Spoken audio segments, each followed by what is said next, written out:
Right now, somewhere in the next few minutes, your hand is going to move toward your phone. You probably won't notice it happening. There's no message buzzing, no reason to check. Your thumb just goes the way it's gone 50 times already today. You'll tell yourself it's a habit, maybe a bad one. Something about willpower or discipline or too much screen time. But the real answer is far stranger than that. The urge that just moved your hand isn't about your phone at all. It's 2 million years old. It was running inside your skull long before there were screens to check, long before there was writing, long before there was fire. Here's the reframe. That twitch in your hand isn't a personal failing. It's a survival circuit built by evolution, doing exactly the job it was built to do. The only problem is the world around it changed, and the circuit didn't get the memo. So what was that circuit actually for? Go back 2 million years. You're small.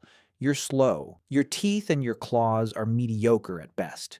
The only real advantage you have is a brain that's obsessed with information. Food on the savannah doesn't arrive on a schedule. Some days there's a tree heavy with fruit.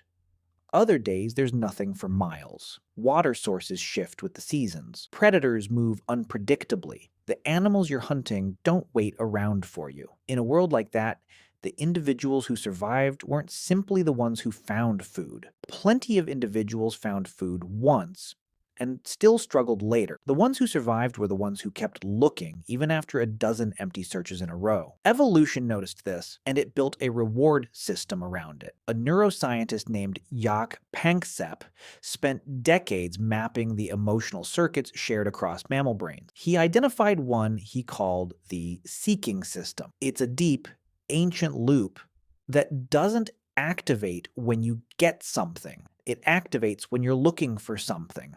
Why would your brain reward the search more than the find?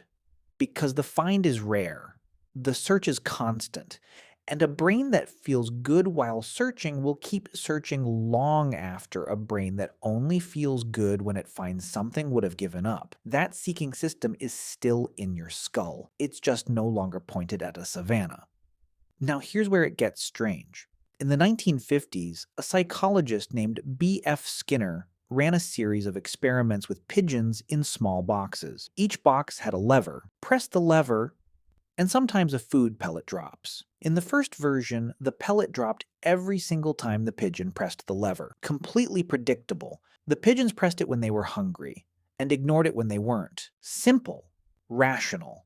A little boring. Then Skinner changed one thing. Instead of a pellet every time, the pellet came at random. Sometimes after one press, sometimes after 20, no pattern, no way to predict it. What happened to the pigeons? They didn't press the lever less. They pressed it more, far more. Some of them pressed it almost constantly, even during long stretches when nothing came out at all. Skinner called this a variable ratio reinforcement schedule. Decades of research since have confirmed it again and again. An unpredictable reward is far more compelling than a guaranteed one. Not slightly more. Dramatically more. It's one of the most powerful patterns of reinforcement ever documented.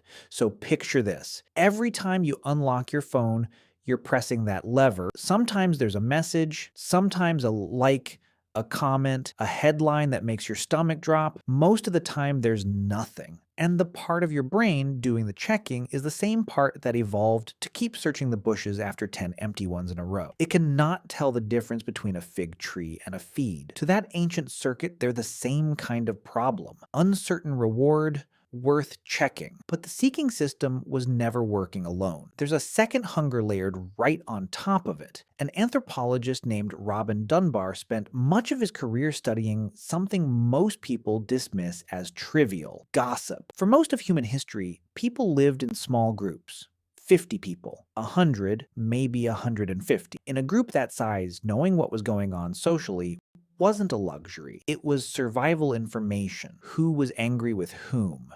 Who had formed a new alliance? Who could be trusted with your children and who couldn't be trusted at all? Getting that information wrong didn't just mean an awkward conversation. It could mean being pushed out of the group, and out on the savannah, alone, without the group's protection, the odds of surviving dropped fast. So your brain built a second circuit, not just hungry for resources, hungry for social updates. What's happening? Who's talking? What did you miss while you weren't paying attention? Now put the two circuits together. An unpredictable reward wrapped around information your brain is built to crave about your social world. Does that combination remind you of anything?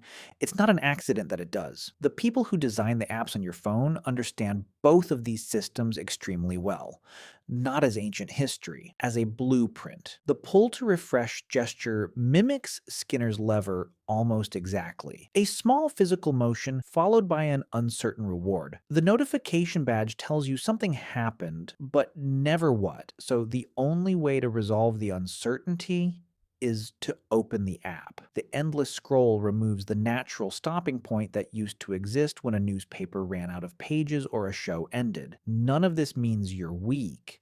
It means a circuit that's roughly 2 million years old is being pulled on purpose by people who studied exactly how it works. There's one more piece, and it might be the strangest of all. For a long time, scientists assumed dopamine, the brain chemical most associated with pleasure, was released when you got the reward. The fruit, the message, the win. But research building on decades of work by neuroscientists like Wolfram Schultz found something different. Dopamine spikes hardest before the reward arrives, in the moment of not knowing yet. Which means the best part of checking your phone was never the notification. It was the half second before you saw it. That half second is ancient. It's the same half second your ancestor felt crouched at the edge of a thicket, not yet knowing if there was fruit on the other side, or nothing, or something worse. The feeling was never really about what was on the other side. It was about the not knowing itself. So here's the modern mirror. Somewhere, right now, a small, ancient hunter is crouched inside your skull. It isn't looking at a savanna anymore. It's looking at a screen. But it's running the exact same program it's run for 2 million years. Scan, check, search, repeat. The figs changed, the thicket changed, the hunter didn't. Tonight, when your hand drifts toward your phone for no reason you can name, you'll know what's actually happening underneath. It's not boredom. It's not weakness. It's not even really a decision. It's something far older than the device in your hand, doing the only thing it has ever known how to do. Checking the horizon one more time, just in case this time there's something there.